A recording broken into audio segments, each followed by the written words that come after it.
피고 있습니다.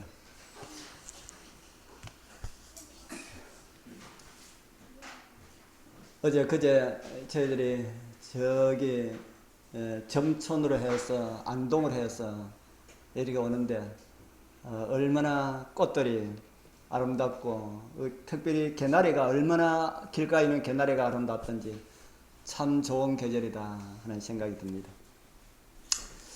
오늘은 저희들이 함께하지 못하고 오늘 오후에 저희들이 서울 가야 되기 때문에 함께하지 못하고 우리 다음 하시일에는 아마 벚꽃이 다음 하시일에는 만개할 것이다 하는 생각이 드는데 다음 하시일에는 우리 벚꽃 가기 위해서 그렇게 편한 신 신고 그렇게 오시기 바랍니다. 제가 이 구약에 나타난 예수님이라는 이런 제목으로 계속해서 말씀을 전하는데 요셉과 관련된 그런 내용 두 번째 시간입니다.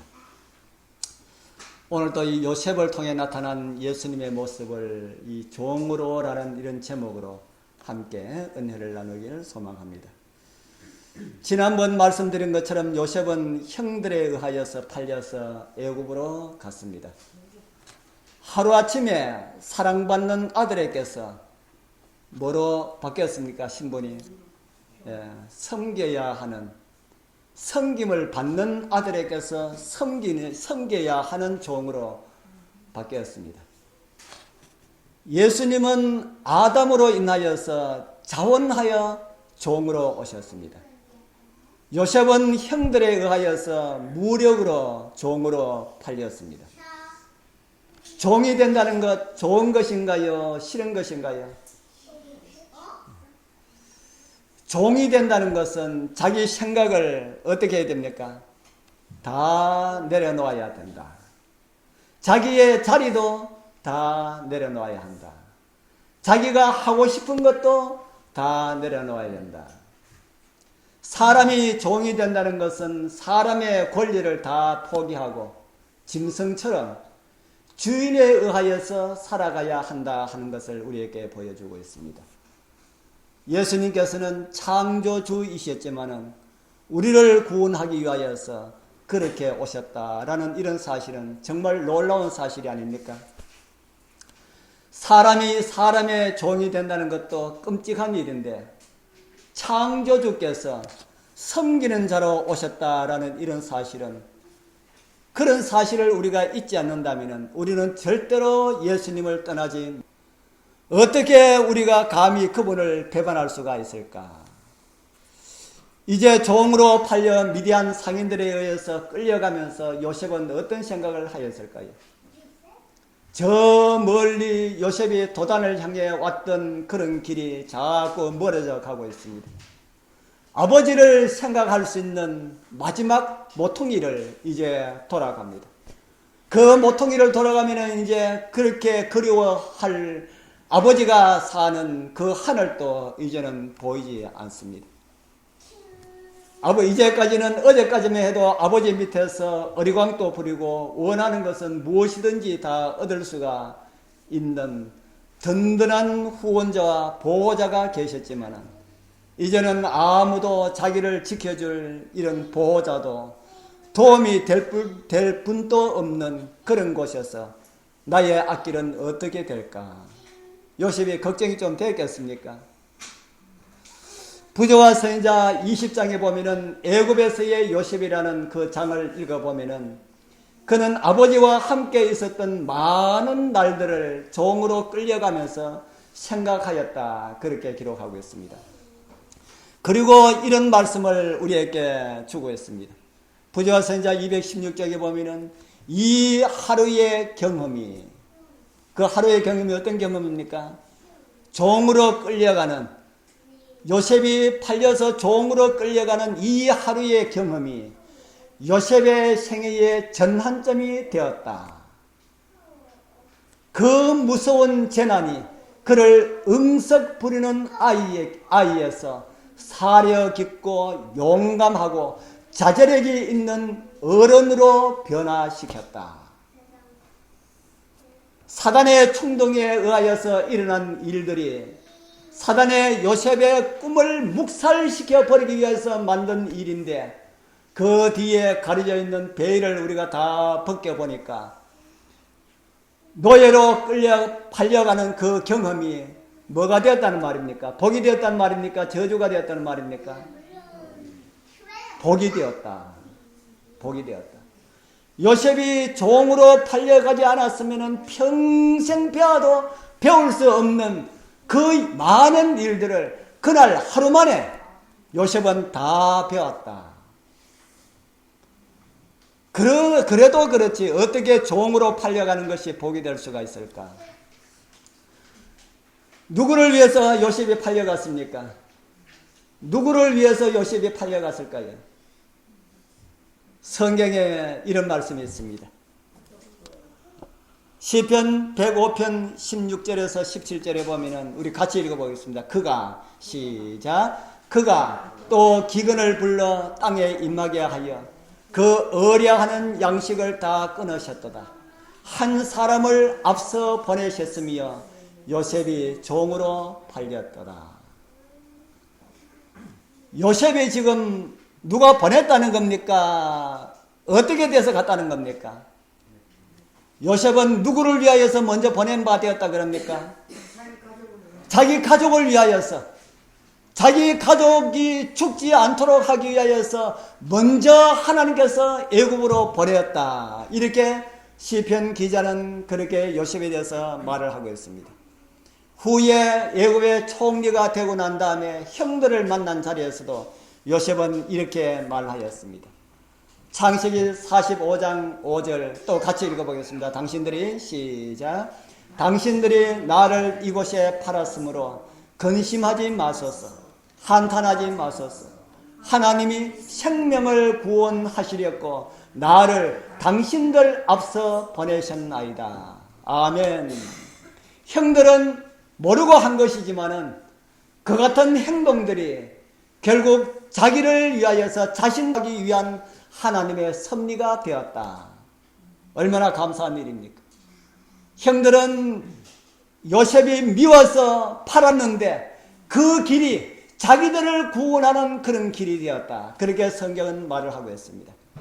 예수님의 십자가도 그렇습니까? 수많은 사람들이 예수님 십자가 전에 재판장에서 뭐라고 부르짖었습니까? 그를 십자가에 못 박게 하소서, 그를 십자가에 못 박게 하소서. 이렇게 부르짖었습니다. 그리고 주님께서는 십자가에 못 박게 했습니다. 그때에 그곳에 있던 수많은 사람들이 예수님 부활 후에 제자들에게 오순절 성령이 임하였을 때에 성령의 감동으로 구원받은 사람들이 아주 많았다고 연애서물에 보면 기록을 하고 있습니다. 그들도 자기들의 행위들이 결국 자기들을 구원하는 일이 되었다는 것을 알고 얼마나 회개의 눈물을 흘렸을까. 예수를 십자가에 못 박아 죽으라고 그렇게 소리친 많은 사람들이 오순절 성령을 받고 난 다음에 바로 그분이 너희의 구세주가 되었다는 사실을 알았을 때에 얼마나 많은 회개의 눈물을 흘렸을까 하는 이야기입니다. 그러나 요셉에게는 이런 모든 일들이 가리워져 있었습니다. 예수님에게는 다 열려져 있었습니다. 성경은 이런 말씀을 우리에게 전해주고 있습니다. 히브리서 12장 2절 믿음의 주여 또 온전케 하신 이인 예수를 바라보자. 저는 그 앞에 있는 즐거움을 위하여 십자가를 참으사 부끄러움을 개의치 아니하시더니 하나님 보좌 우편에 앉으셨느니라. 저는 그 앞에 있는 무엇을 보았다 합니까? 예수님은 저 앞에 있는 무엇을 보았다 그럽니까? 즐거움을 보았다. 즐거움을 보았다. 저는 그 앞에 있는 즐거움을 위하여서 십자가를 참았다. 그렇게 말씀하셨는데 예수님께서는 예수님 앞에 있는 즐거움을 보았다 하는 겁니다. 어떤 즐거움입니까? 어떤 즐거움일까? 다시 성경에 이런 말씀이 있습니다. 요한복음 12장 32절에 보면은 내가 예수께서 땅에서 들리면은 십자가를 지면은 모든 사람을 내게로 이끌겠노라 하시니 이 말씀은 어떤 말씀입니까? 예수님께서 십자가에 달리면은 어떤 일이 일어나겠다는 겁니까? 이 땅에 많은 사람들을 구원하게 될 것이다. 많은 사람들이 구원받게 될 것이다. 그런 사실들을 예수님께서는 알고 십자가로 나가셨다 하는 겁니다. 그러나 그런 것을 아는 것을 내가 어떻게 그런 것을 어떻게 아시는지 이 요셉의 경험을 통하여서 우리에게 희미하게나마 우리에게 보여주십니다. 요셉은 아무것도 모르지만은 철저하게 가리져서 한치의 앞도 분간할 수 없는 그런 암흑 속으로 떨어졌습니다. 사랑받는 아들에게서 종으로 팔려가는 그 한순간의 경험이 그를 무엇으로 만들었다 그랬습니까? 아까 우리가 읽어봤죠. 이 하루의 경험이 요셉의 생애의 전환점이 되었다. 그 무서운 재난이, 그 무서운 종으로 팔려가는 그 일이 응석 부리는 아이에서 사력 있고 용감하고 자절력이 있는 어른으로 바꿨다. 변화시켰다. 그 무서운 재난이 그를 응석 부리는 아이에서 사력 있고 용감하고 자절력이 있는 어른으로 변화시켰다. 믿음의 대장부로 만들었다. 그렇게 말을 하고 있습니다. 함께 하늘의 부르심을 받으신 거룩한 우리 장유의 형제 자매님들이시여, 사랑받고 있을 때에 깨닫게 되길 바랍니다. 그렇지 않으면 우리 믿음의 용사 되게 하시어서는 어쩌면 하루아침에 종으로 떨어지는 이런 일들도 일어날 수가 있습니다. 왜 그렇습니까? 우리를 너무나 사랑하시는 우리 하늘아버지가 그 길만이 우리를 하늘나라에 데려가는 길이 그 길밖에 뿐이라면 그렇게 하실 수가 있다 하는 겁니다. 하나님께서 요셉을 야곱의 자기 아버지 집에 두면은 요셉을 애굽의 총리 대신으로 만들어서 이스라엘을 구원하고 이렇게 엄청난 이런 계획을 가지고 있는데 가만히 보니까 요셉 그곳에 두면은 안 되겠다 이 말입니다. 그래서 그 요셉을 미워하는 형들의 마음이 일어나도록 그대로 두었습니다. 그대로 내버려 두었습니다. 그래서 종으로 팔려가는 그 길을 허락을 하셨다 하는 겁니다. 이와 마찬가지로 우리도 그 길이 꼭 그렇게 해야만이 우리를 하늘나라에 데려갈 수밖에 없다면은 우리에게도 그런 일이 일어나게 할 수가 있다 하는 사실을 우리에게 보여주고 있습니다. 부조와 선지자 또 216쪽에는 이런 말씀을 우리에게 주고 있습니다. 그리고 그는 사람들을 위하여 구주를 준비하신 하나님의 사랑을 배웠다. 이제 이 모든 귀한 교훈이 그의 앞에 생생하게 떠올랐다. 요셉은 자기 조상들의 하나님이 자기의 하나님이 되시리라는 것을 믿었다. 그 종으로 팔려가면서 경험입니다. 종으로 팔려가면서 아버지가 그전에 아버지가 그렇게 수없이 많이 말씀하신 이런 내용들을 생생하게 떠올리게 되었다. 종으로 팔려가면서 앞으로 어떻게 될까 이렇게 생각하니까 아버지가 전해준 그 모든 말씀들이 생생하게 떠오르면서 자기 조상들의 아버지, 조상들의 하나님, 우리 아버지의 하나님, 할아버지의 하나님, 그 위에 아브라함의 하나님이 나의 하나님이 되시리라 하는 것을 믿었다. 그렇게 말을 하고 있습니다. 그리고 그곳에서 그는 여호와께서 자기 자신을 완전히 헌신하고 이스라엘의 수호자 하나님께서 그가 유랑하는 땅에서도 그와 함께 계시기를 기도하였다. 어떤 환경에 처하더라도 하늘 왕의 신임인답게 행동하여 하나님께 충성을 다하리라는 고결한 결심으로 그의 영혼은 감동되었다. 이 정은의 말씀 중에 어떤 내용이 여러분들의 마음을 감동하십니까? 요셉은 자기 조상들의 하나님이 자기의 하나님이 될 것을 믿었다. 성경이 말하는 하나님께서 여러분들의 하나님이 되시기를 믿으시길 바랍니다. 아브라함을 인도하셨고 이삭을 인도하셨고 사람 냄새가 진동했던 야곱을 인도하여서 이스라엘이라고 하는 이름을 주신 하나님, 그리고 지금은 요셉을 인도하시는 그 하나님이 여러분들의 개인의 하나님으로 받아들이시고 믿고 그 믿음을 잃어버리지 않길 소망합니다. 그리고 그는 하나님께 충성하고자 고결한 결심을 하였다. 그렇게 말씀을 하고 있습니다. 고결한 결심으로 그의 영혼은 감동되었다. 이렇게 말을 하고 있습니다. 이 아침 우리도 다시 한 번 더 결심하게 되길 바랍니다. 요셉을 인도하신 하나님께 충성하고 절대 복종하고 순종하기로 고결한 결심을 여러분들도 가지게 되길 바랍니다. 이러한 요셉의 결심이 그로 하여금 승리하게 하였다. 그렇게 말을 합니다. 야곱의 특별한 사랑 그리고 꿈에 대한 이야기를 들은 사단은 요셉을 그냥 두면 안 된다는 생각으로 요셉을 종으로 팔기 위하여서 그렇게 했습니다. 종으로 팔았지만은 사단은 그래도 안심이 되지 않았습니다. 예수께서 사람 되어 오셨을 때에 엄청난 시험을 준비했던 사단은 요셉도 넘어뜨리기 위하여서 수많은 올무들을 준비해 놓고 기다리고 있었습니다. 요셉은 애굽의 노예시장에서 왕의 시대장 보디발의 집으로 팔려갑니다. 성경은 이렇게 기록을 하고 있습니다. 욥기 49장 1절입니다. 같이 읽어볼까요? 요셉이 시작. 요셉이 이끌려 애굽에 내려가며 바로의 시대장 애굽 사람의 보디발이 그를 그로 데려간 이스마엘 사람의 손에서 그를 사니라. 그리고 요셉이 그까지 애국까지 가면서 가지고 있었던 그 결심, 고결한 결심으로 감동되었다라는 이 결심이 어떻게 나타났는지 그 다음 성경절이 우리에게 이렇게 보여줍니다. 창세기 39장 2절 3절 또 같이 읽어보겠습니다. 여호와께서 시작. 여호와께서 요셉과 함께 하심으로 그가 형통한 자 되어서 그 주인 애국 사람의 집에 있으니 그 주인이 여호와께서 그와 함께 하심을 보며 또 여호와께서 그의 범사에 형통케 하심을 보았더라. 아멘. 종으로서의 요셉의 삶이 어떤 삶이라 그럽니까? 좀 적극적인 삶을 살았습니까? 아니면 부정적인 삶을 살았다는 생각이 듭니까? 예, 적극적인 삶이었다. 누가 함께 하셨다 그럽니까? 여호와께서 함께 하셨다. 하나님께서 함께 하시는 사람은 이렇게 생활에도 적극적인 모습을 우리에게 보여주고 있다 하는 것을 우리에게 보여주고 있습니다.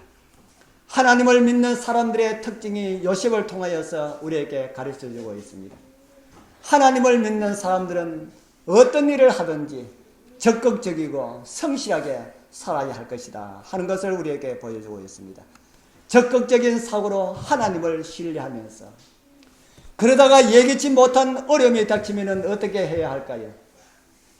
적극적으로 살고 기도하면서 고결한 그런 감동으로 열심히 신앙하면서 어려운 일이 닥치면 어떻게 할까요? 어려운 일이 닥치면 어떻게 하겠습니까? 요셉의 모습은 더 열심히 살고 더 믿음 안에 살라고 우리에게 가르쳐주고 있습니다. 예전에 저희들이 선교단을 만들어서 활동할 때가 있었습니다. 제가 40대였으니까 한 20년이 훨씬 넘었습니다. 그때 저희들을 이끌어 주시던 이 목사님이 삼육대학을 시작할 때에 하셨던 제임스리 목사님이라고 이재명 목사님이라고 여러분들 아실런지 모르겠습니다. 그분들이 저희들을 이렇게 많이 이끌어 주셨습니다. 그래서 이분이 우리가 모이면은 그분이 늘 이제 설교하시고 이랬는데 이번에 말씀 가운데 아직까지 저에게 떠나지 않는 그런 교훈 하나가 있습니다. 그분이 어떤 말씀을 주셨나 하면은 사단이 하나님 백성들을 계속해서 시험할 것인데 사단을 손들게 하는 방법이 있다. 어떤 방법입니까? 하고 이제 말씀을 주는데 그 목사님이 이런 말씀을 하셨습니다. 사단이 어떤 장난에도 흔들지 않을 수 있는 이런 방법 무엇일까? 사단이 하나님의 백성들을 넘어뜨리기 위해서 이렇게 흔듭니다. 흔들 때 하나님의 백성들이 꼼짝하지 않으면 사단이 어떻게 하겠습니까? 사단이 더 큰 강도로 더 크게 흔듭니다. 그래도 꼼짝하지 않습니다. 그러면은 사단은 또 힘을 다해서 또 흔듭니다. 그래도 꼼짝하지 않습니다. 그러면은 사단이 자기가 할 수 있는 모든 힘을 동원해서 흔듭니다. 흔들어서 떨어뜨리기 위해서. 그래도 하나님 백성이 꼼짝하지 않는다면은 사단은 두 손 든다. 그러시더라고요.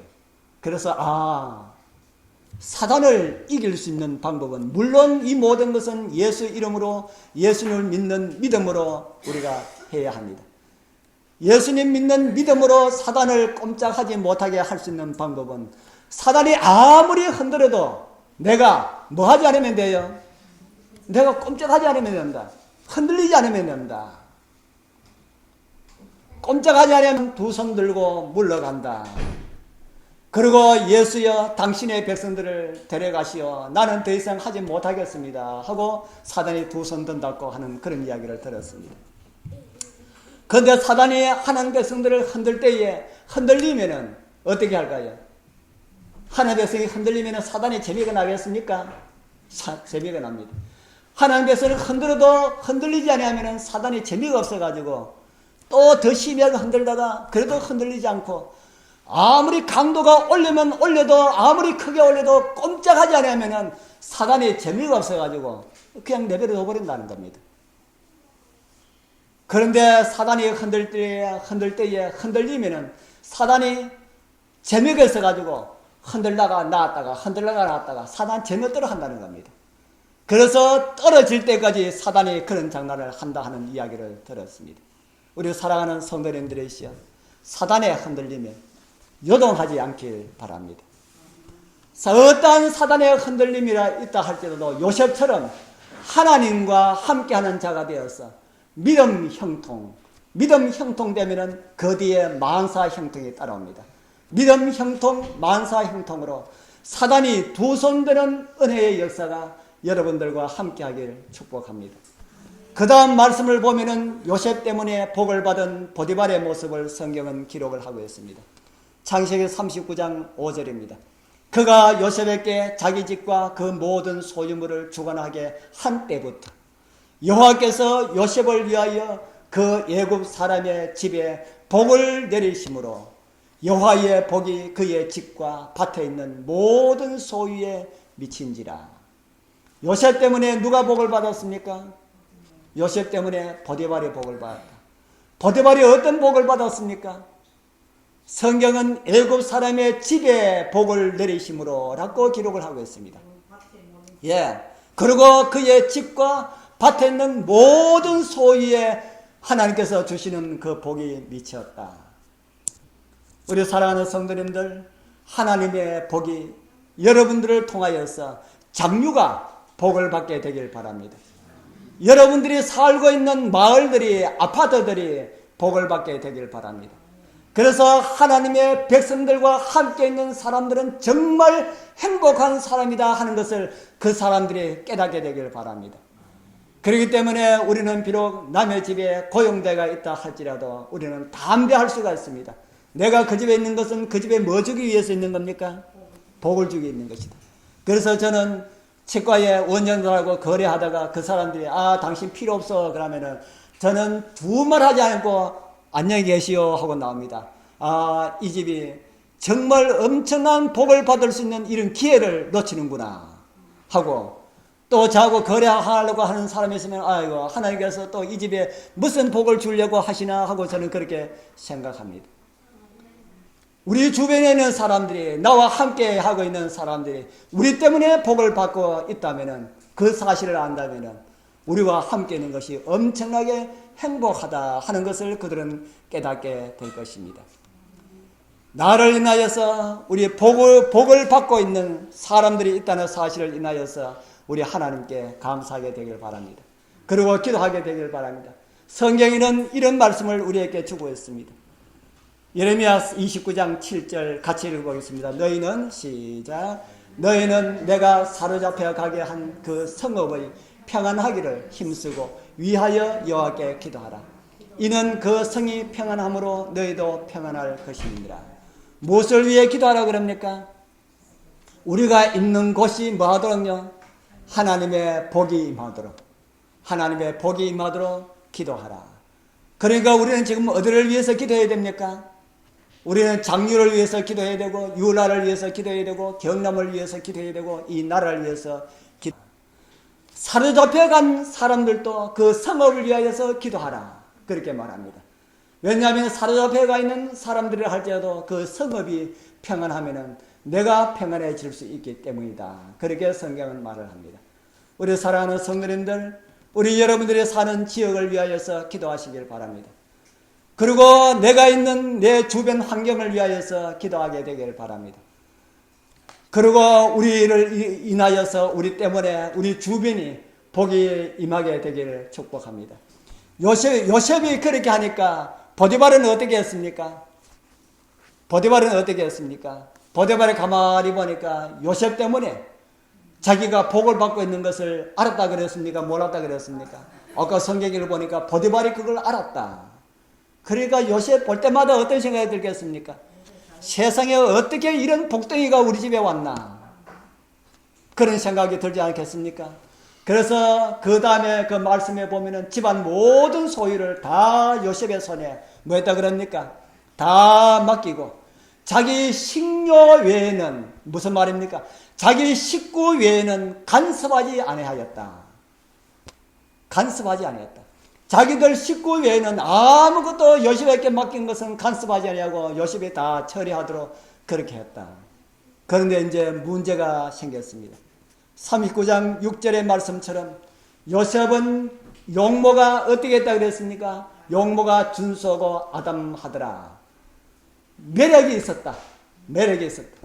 그 당시에 요셉의 나이가 한 20살 정도, 그 17살에 포로되어 왔으니까 몇 년 지냈지 않겠습니까? 그러니까 한 20살 아래 우리 그 정도 되었는데 아주 정말 매력 있고 용모가 준수하고 아담하였다.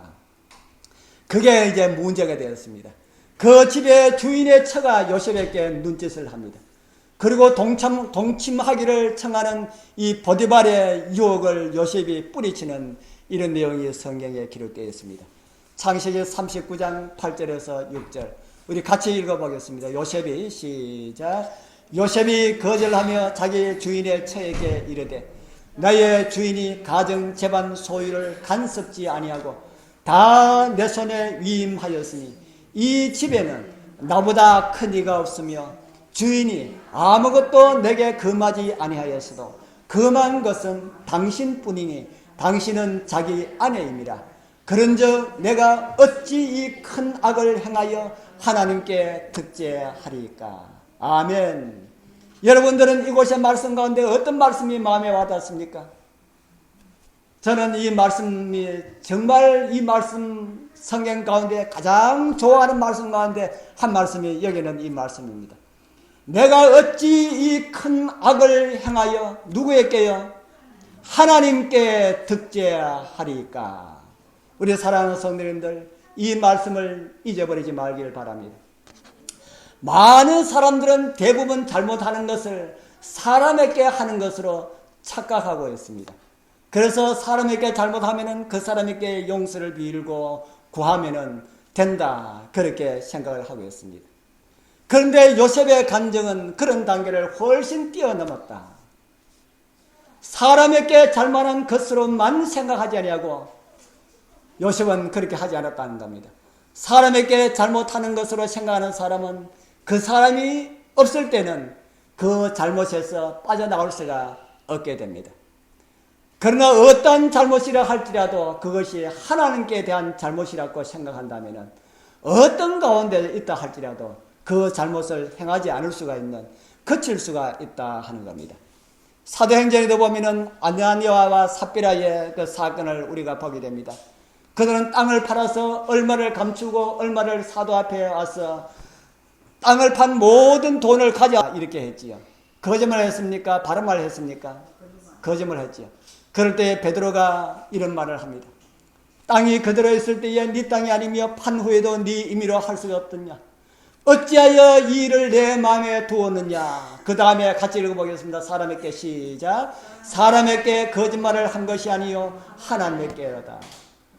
사람에게 거짓말, 베드로에게 거짓말을 했지만은 사람에게 거짓말을 한 것이 아니고 하나님께 한 것이다. 아나니아와 삽비라가 사람에게 거짓말을 하면은 하나님께 죄를 범한다는 사실을 알았다면은 거짓말을 하지 않았을 것인데 그는 그 사실을 알지 못함으로 그는 실패를 했습니다. 요셉의 위대한 신앙이 이렇게 빛이 납니다. 창세기 39장에 이런 말씀을 우리는 이미 읽어보았지요. 여호와께서 요셉과 함께 하심으로 그가 형통한 자가 되어서 그 주인 애굽 사람의 집에 있었다. 여호와께서 어떻게 요셉과 함께 하셨을까? 어떻게 하나님께서 요셉과 함께 하셨을까요? 요셉이 닿는 곳마다 하나님께서 요셉 옆에 이렇게 붙어가 다니셨을까요? 어떻게 함께 하셨을까? 하나님께서 함께 하는 방법을 이제 말씀을 통해서 제가 조금 기도도 많이 했습니다. 제가 한 번은 차를 몰고 다니면서 이런 생각을 해보았습니다. 제가 차만 몰면은 좀 빨리 이렇게 부지런히 다니는 그런 습관이 있었습니다. 그래서 한 번은 차를 몰고 가다가 이런 생각을 했습니다.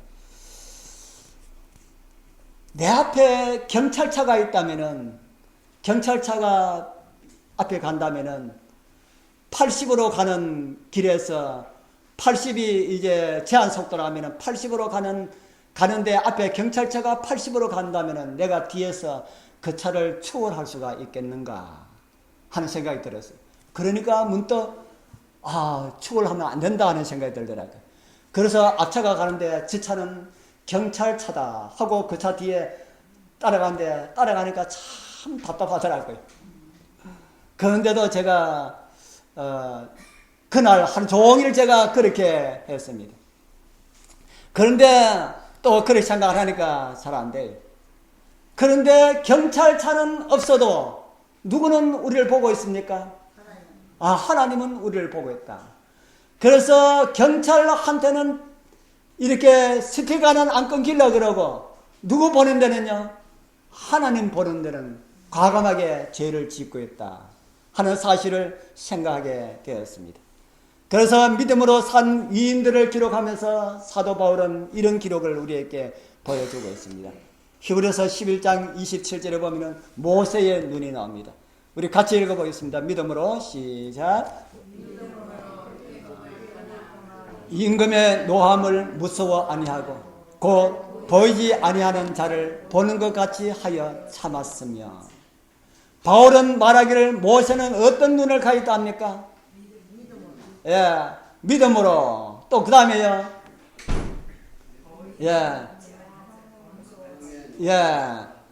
이 모세는 좀 특별한 눈을 가졌습니다. 어떤 눈을 가졌어요?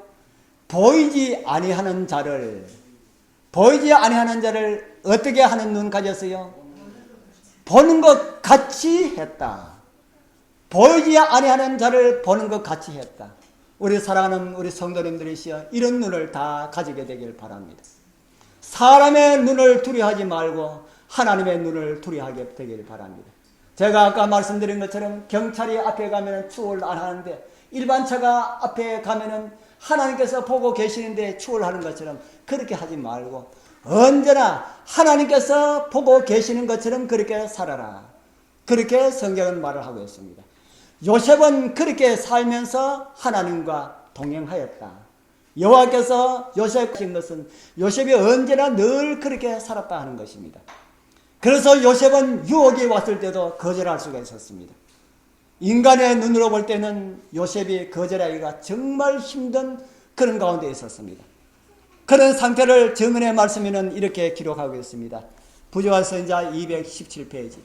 매우 돌발적이고 아주 강하고 매우 매혹적인 이 시험을 그가 어떻게 대처해 나갈 것인가. 요셉은 저항의 결과가 어떻게 되리라는 것을 잘 알고 있었다. 한편에는 은폐와 총애와 보상이 있고 다른 편에는 수치와 투옥과 죽음이 있었다. 그의 장래의 전 생애가 일순간 결정에 달려 있었다. 원칙을 어길 것인가? 여기는 원칙을 어기고 투옥과 죽음과 수치를 당할 것인가 라는 말씀이 포함되어 있습니다. 여전히 하나님께 충성하게 될 것인가? 천사들은 말로 표현할 수 없이 염려하면서 이 광경을 바라보았다. 한편에는 총애가 있고 든든한 백으로 장래가 보장되는 듯이 그렇게 보였고, 다른 한편에는 투옥과 죽음까지 각오하여야 되었다. 이런 시험 앞에서 하늘 천사들도 흥미를 가지고 염려하면서 광경을 바라봤다. 우리가 시험 당할 때도 하늘 천사들이 보고 있을까요? 예, 우리가 시험 당할 때도 요셉을 보고 있었던 그 천사들처럼 우리가 시험을 받을 때도 어떻게 할까? 우리 김영욱 지사님이 어떻게 할까? 이거 이길까? 이렇게 하면서 바라보고 있다. 그렇게 우리에게 말씀을 주고 있습니다. 이제 요셉은 그 시험을 이긴 결과로 보상을 받았습니까? 그 시험을 이긴 결과 보상이 어떻게 주어졌습니까? 보상이 감옥에 들어간 것으로 주어졌습니다. 이제 여러분들의 시선을 겟세마네로 좀 안내하겠습니다. 요셉이 당한 시험과 같은 시험을 지금 사람 되어 오신 예수님께서 겪고 계십니다. 시대소망 690회에 보면 이런 말씀이 있습니다. 세계의 운명이 결정되려고 하는 두려운 순간이 일어났다. 인류의 운명이 저울 위에서 떨고 있었다. 그리스도께서는 지금이라도 범죄한 인간에게 할당된 잔을 마시지 않을 수도 있었다. 아직도 그 일은 너무 늦지 않았다. 그분의 이마에서 흐르는 피땀을 씻어버리고 인간이 자신의 죄 가운데서 멸망하도록 내버려 두실 수도 있었다. 예수님께서는 범죄자로 그의 죄의 형벌을 받게 하라. 나는 내 아버지께로 돌아가겠노라 고 말씀하실 수도 있으셨다. 하나님의 아들이 멸시와 고통의 선잔을 마실 것인가? 무지한 그분이 죄인을 구원하기 위하여서 죄의 저주의 결과를 맛볼 것인가?